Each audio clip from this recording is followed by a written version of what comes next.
बिस्मिल्लाहिर्रहमानिर्रहीम, अस्सलाम वालेकुम। आज का जो हमारा चैप्टर है वो है चैप्टर नंबर 10 फार्मास्यूटिकल इनकम्पैटिबिलिटी। हमारी फार्मास्यूटिक्स का लास्ट चैप्टर है ये।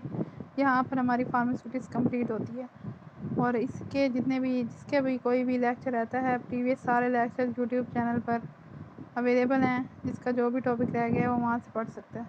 तो हमारे पास है फार्मास्यूटिकल इनकम्पैटिबिलिटी। अगर हम बात करें कंपैटिबल और इनकम्पैटिबल की, ठीक है, तो इनकम्पैटिबल और कंपैटिबल का तो आपको पता ही है। वैसे फार्मास्यूटिकल पॉइंट ऑफ व्यू से भी इनकम्पैटिबिलिटी होती है। इनकम्पैटिबिलिटी जो है किस सूरत में हो सकती है? अब जैसे मेडिसिन जो है प्रिस्क्राइब होते हैं, मेडिसिन प्रिस्क्राइब होती हैं, जैसे प्रिस्क्रिप्शन आती है, तब हो सकती है इनकम्पैटिबिलिटी। जब जहाँ कोई भी सब्सटेंस बन रहा है, कोई भी चीज़ प्रिपेयर हो रही है, ड्यूरिंग प्रिपरेशन हो सकती है इनकम्पैटिबिलिटी। तो उसके नतीजे में क्या क्या नुकसानात होते हैं वो हम देखेंगे। कितनी टाइप्स की होती है फार्मास्यूटिकल इनकम्पैटिबिलिटी वो हम देखेंगे। एग्जाम पॉइंट ऑफ व्यू से मोस्ट इंपॉर्टेंट है ये चैप्टर, आप इसे मार्क कर लें। एमसीक्यूज बहुत ज़्यादा आते हैं और लॉन्ग क्वेश्चन भी। तो फार्मास्यूटिकल इनकम्पैटिबिलिटी की हमारे पास डेफिनेशन है। Pharmaceutical incompatibility which may be defined as the result of prescribing और मिक्सिंग दी सब्सटेंस। के हम क्या करें, हमसे गलती क्या हो रही है कि क्या हो रहा है, हम इनकम्पैटिबिलिटी कर रहे हैं किस टाइम? प्रिस्क्राइबिंग के दौरान। मतलब हम ऐसी मेडिसिन दे रहे हैं जो एक दूसरे से क्या है, एंटी हैं, एंटागोनिस्ट। मतलब एक देखें, इसमें मिसाल आपको देती हूँ कि हमारे पास एक ड्रग है, हमारे पास एसिटाइलकोलिन, ठीक है। दूसरी ड्रग है हमारे पास एट्रोपिन। अब एसिटाइलकोलिन क्या करती है, सेक्रीशन को, जिस्म के अंदर जितनी भी सेक्रीशन है उनको बढ़ा देती है। एट्रोपिन क्या करती है, उस सेक्रीशन को ब्लॉक करती है। एक दूसरे के एंटागोनिस्ट हैं, मतलब एक दूसरे के मुखालिफ हैं, ठीक है। एक के इफ़ेक्ट को दूसरा बंदा क्या कर रहा है, एंटी कर रहा है। अब क्या हुआ कि जब प्रिस्क्रिप्शन बनाई जा रही है, प्रिस्क्राइबर लिख रहा है, उसने गलती क्या की, दोनों को एक टाइम पे दे दी। अब एसिटाइलकोलिन जैसे गई, एट्रोपिन जैसे गई। एसिटाइलकोलिन जाकर क्या करेगी, सेक्रीशन को बढ़ाएगी, तो एट्रोपिन क्या करेगी, ब्लॉक कर देगी। तो क्या हुआ, एंटी इफेक्ट आया। अब आपके जिस्म ने, आपने 2 गोलियां भी ली, आपके जिस्म में गई भी, लेकिन कोई फ़ायदा ना हुआ, ठीक है। और दूसरी हमारे पास गलती क्या होगी प्रिस्क्राइबिंग के बाद, मिक्सिंग।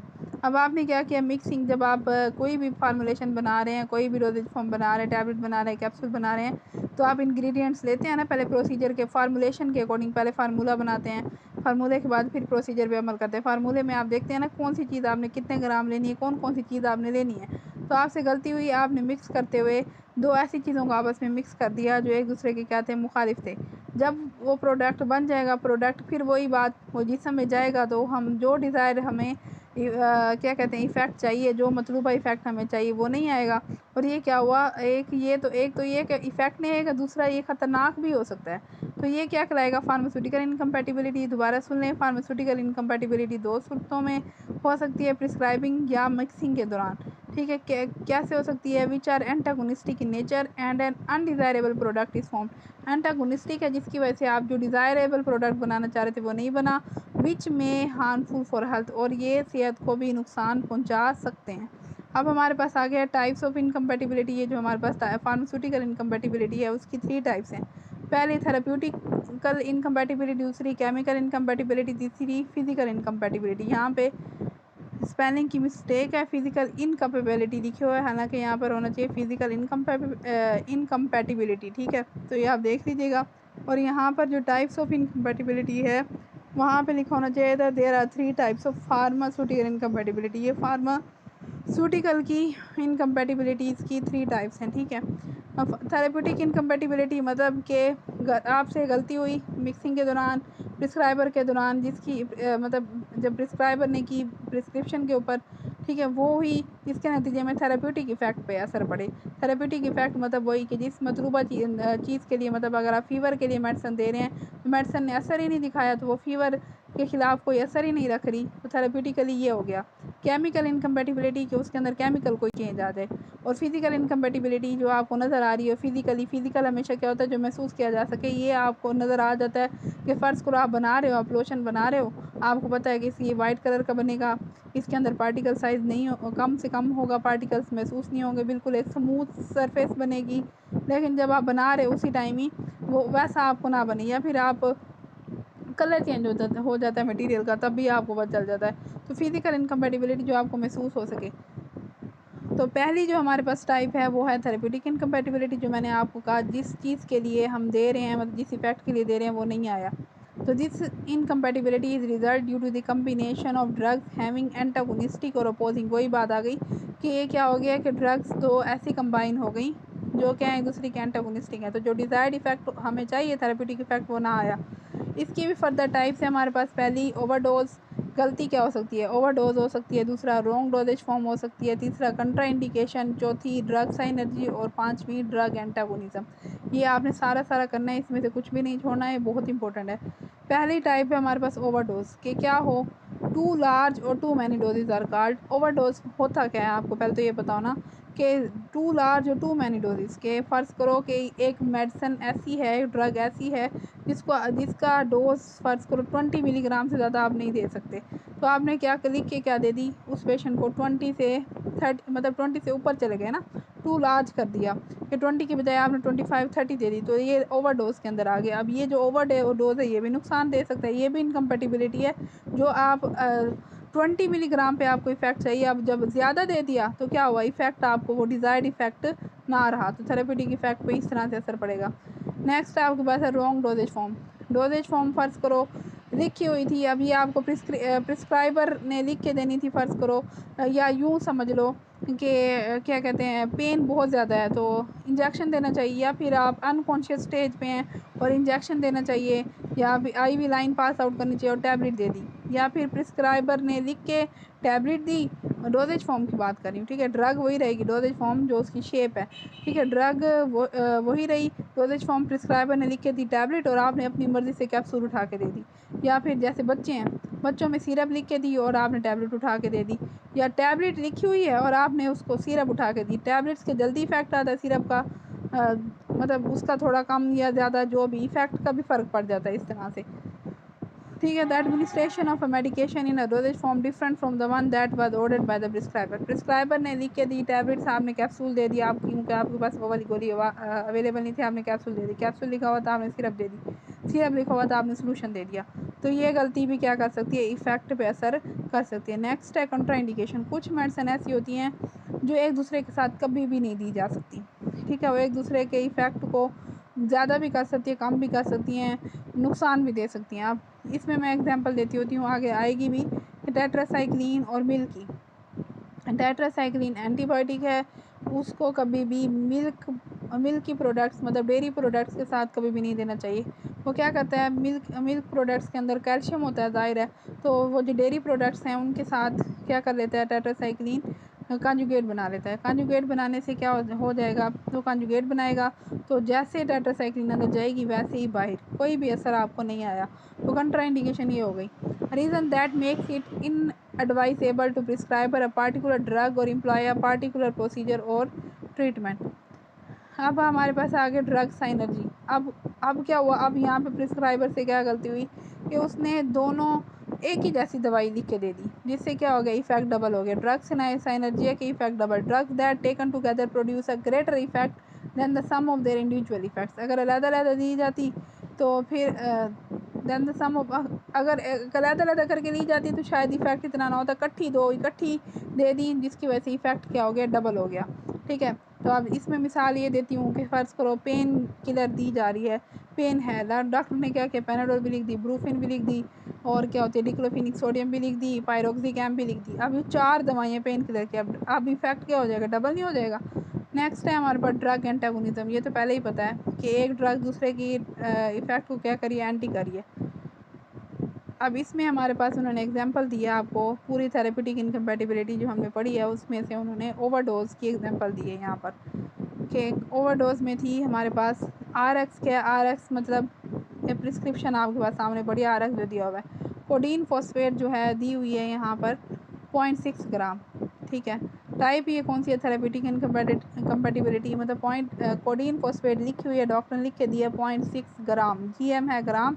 अब इसमें थेरेप्यूटिक इनकम्पैटिबिलिटी कैसे हुई, in the present prescription and overdose of codeine phosphate. अब कोडीन फॉस्फेट ज़्यादा 0.5 दी जा सकती है, लेकिन उसने कितनी लिख के दी है 0.6, तो ये किस में चली गई, ओवरडोज में, और ये इफ़ेक्ट जो आपको चाहिए वो उससे ज़्यादा, ठीक है, इफ़ेक्ट आपको 0.5 पे आ रहा होगा ना, तो ये उससे ज़्यादा चली गई है, तो इफेक्ट पे असर पड़ा। In the present prescription an overdose of codeine phosphate has been prescribed, therefore the prescription must be referred back to the prescriber. अब आपने गलती किस, ये गलती कौन पकड़ा है, फार्मासिस्ट पकड़ा है, वो देखेगा, गौर करेगा और वो क्या करेगा, वापस प्रिस्क्राइबर को भेजेगा ताकि वो ये गलती ठीक करके दे सकें।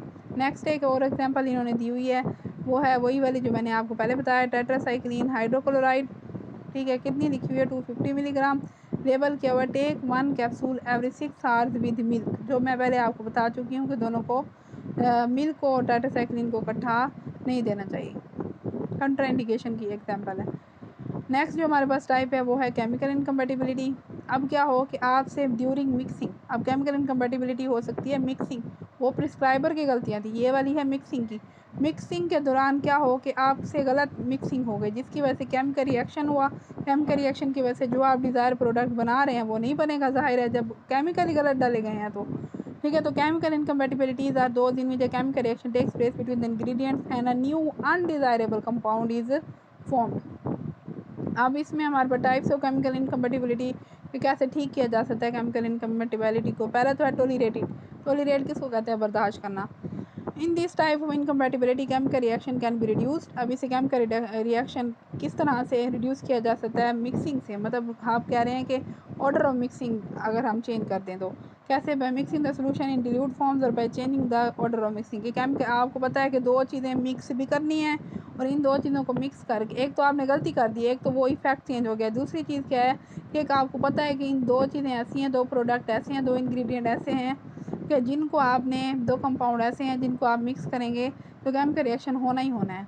तो आप क्या करोगे, उसको आप कैसे ठीक कर सकते हो, आप सोल्यूशन को पहले डिल्यूट कर लो, मतलब गाढ़ा था तो उसको डिल्यूट कर लो ताकि केमिकल रिएक्शन थोड़ा कम हो, या फिर ऑर्डर ऑफ मिक्सिंग चेंज कर लो कि पहले जो आपने फ़र्ज़ करो था कि पहले आपने इंग्रेडिएंट ए डालना था प्रोसीजर में, फिर इंग्रेडिएंट बी, तो आप क्या कर लो, पहले बी डाल दो फिर ए डाल दो, फिर एडजस्ट, एक तो आपने टॉलरेट करना, दूसरा एडजस्ट करना कि आप ख़राब हो गई फार्मूलेशन, उसको ठीक कैसे किया है, या ख़राब होने के चांसेस हैं, आप उसको सेट कैसे कर सकते हैं।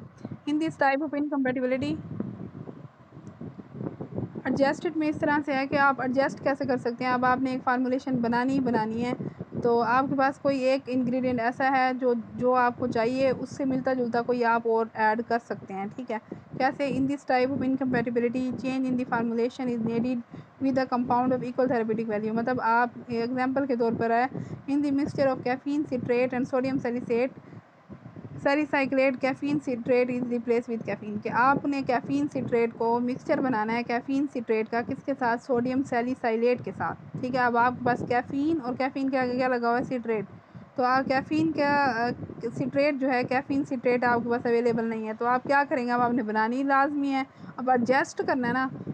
एडजस्ट किस तरह से करेंगे, आप कैफ़ीन सिट्रेट की जगह कैफ़ीन डाल देंगे, कुछ ना कुछ तो इफ़ेक्ट आएगा ना, इक्वल थेरेपेटिक वैल्यू आपको इफ़ेक्ट मिल जाएगा, ठीक है।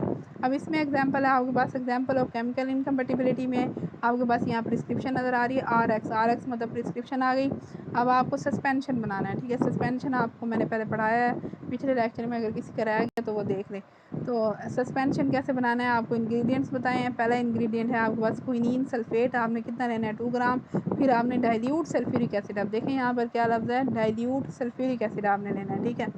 सल्फ्यूरिक एसिड कंसनट्रेटेड नहीं लेना, डाइल्यूट लेना है, मतलब आप पहले सल्फ्यूरिक एसिड जो कंसनट्रेटेड मौजूद था उसको आपने डाइल्यूट करके पतला करके फिर ऐड करना है।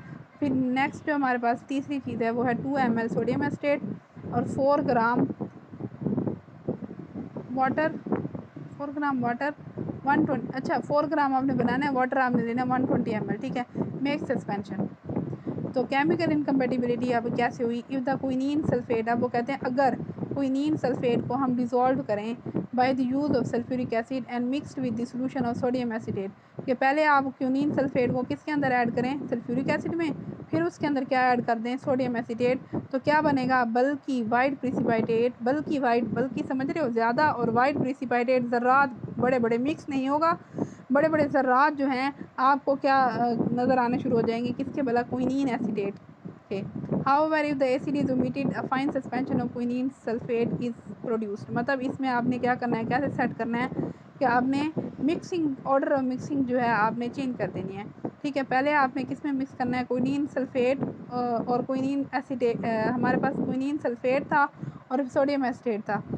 ठीक है, तो इस आपने चेंज कर देना है डाइल्यूट सल्फ्यूरिक एसिड। अब however the if the acid is omitted a fine suspension, ठीक है, अगर एसिड हम निकाल दें और या फिर एसिड को बाद में ऐड करें, पहले क्विनीन सल्फेट को क्विनीन एसिड सोडियम एसिटेट के अंदर ऐड करें, वाटर के अंदर ऐड करें और फिर हम सल्फ्यूरिक एसिड डालें, तो ये जो आपके पास प्रिसिपिटेट ऑफ क्विनीन एसीटेट है ये आपको नहीं बनेंगे। ठीक है, दोबारा सुने कि वो कहते हैं हमने सस्पेंशन बनाना है। सस्पेंशन बनाते हुए हमसे गलती क्या हुई, हमने क्या किया, क्विनीन सल्फेट को पहले सल्फ्यूरिक एसिड में, फिर उसको किस में ऐड किया, उसके अंदर फिर हमने ऐड किया सोडियम एसीटेट।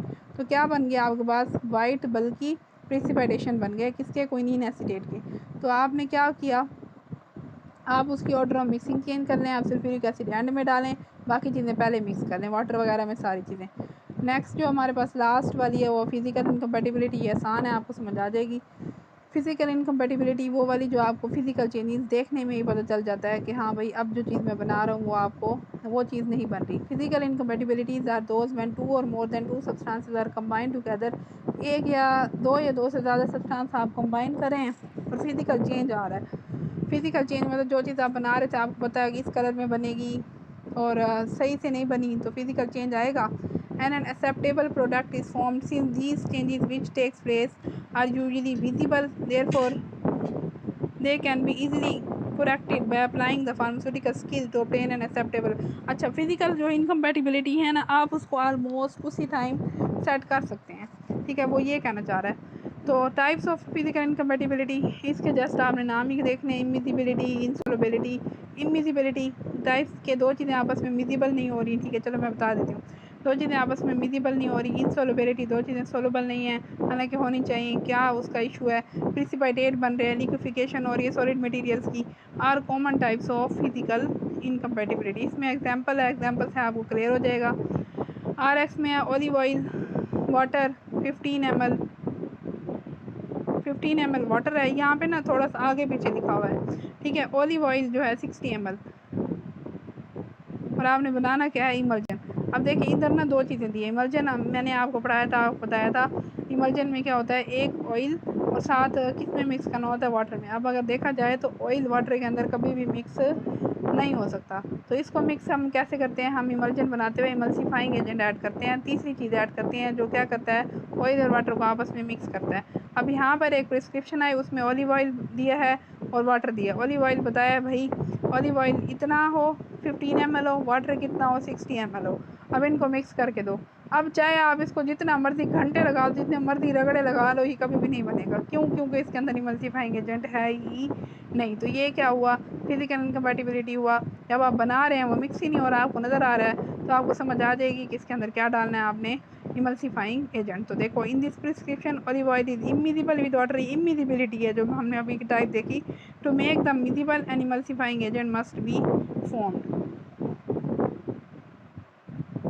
ये हमारी जो है फार्मास्यूटिक्स की बुक यहाँ पर कंप्लीट होती है।